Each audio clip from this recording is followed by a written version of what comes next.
I have heat shrink tubed all of my wires, all of my paired wires. And so now that's why it's so important to leave a little bit of enamel at the base of them so they're not, it doesn't matter if I heat shrinked it or if you heat shrink it now, if they're shorting out the bottom, it's not gonna work.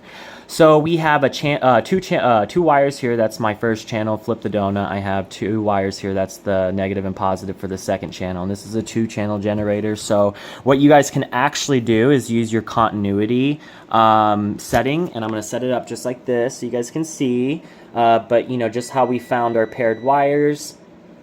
Boom, that's a channel. Boom, other pairs of wires are a channel. That means whenever I go ahead and hook up my negative and positive wire to my testing amplifier, and you really want to use an amplifier to test it.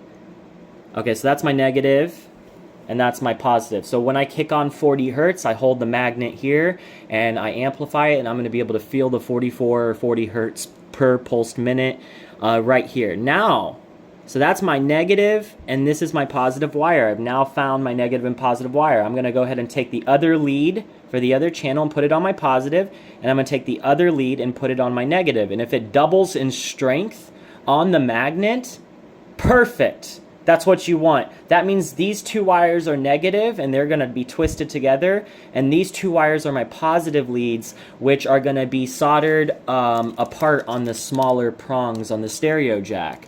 So if it does not, if you hook it up to the negative and positive, you get your pulsed vibration, and you put these wires, you put the second pair of wires on the negative and positive to activate the second channel. If it cuts out in power, switch the wires, switch the second wires in reverse, and it will double.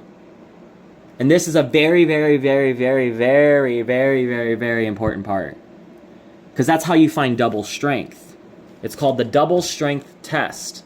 And this is where a lot of people get freaking confused. And if you get confused here, oh dude, it's so bad, because you're like, you paired it, but if you don't know this tip, the pairing was for nothing. So here is my stereo jack. I have a big pole right here, a big tab. That's my ground. And these 2 are my positives.